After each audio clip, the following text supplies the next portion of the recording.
Hey, this is Dr. Len Calabrese from the Cleveland Clinic. I'm here at ACR 24 Convergence, and I wanted to update you about a session that I participated in this morning where I addressed the question, is COVID-19 associated or causal for autoimmune disease? This was really an interesting session. It was really packed.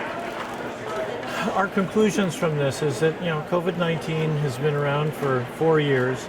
We now have the Academy of Medicine's definition, which includes not only unexplained signs and symptoms, but also incident end organ disease. And they explicitly named diseases such as RA, Sjogren's, and rheumatoid. It's up to us to use our clinical judgment as to whether these qualify as long COVID. And thus, we need the data and we need to know how to critically appraise it. I summarized this in over 30 minutes, and I said that number one, it's unequivocal that COVID-19 is associated with autoantibody response.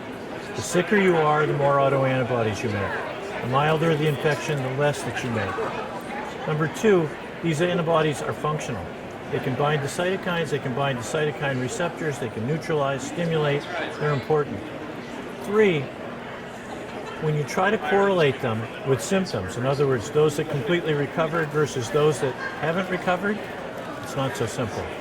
And they don't segregate with recovery or non-recovery. And then finally, there's emerging data that all of us, no matter whether it's COVID-19 or whether you had flu, bacterial infection, mixed microbial infection, or just were in an intensive care unit without an infection, pour out autoantibodies that are functional.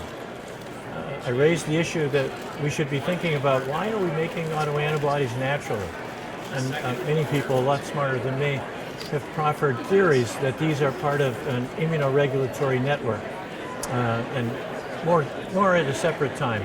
The second point we explored was, is COVID-19 associated with autoimmune diseases, lupus, rheumatoid, Sjogren's, and beyond? And there are at least 30 studies that have looked at this. They're EMR-based. While there are trends to show that, there are many studies that fail to show that, and actually other studies that show the other way, that it may be protective.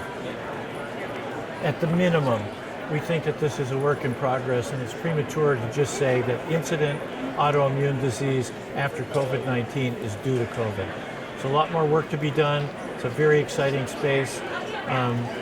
Follow me along on Twitter, and I'll keep you informed.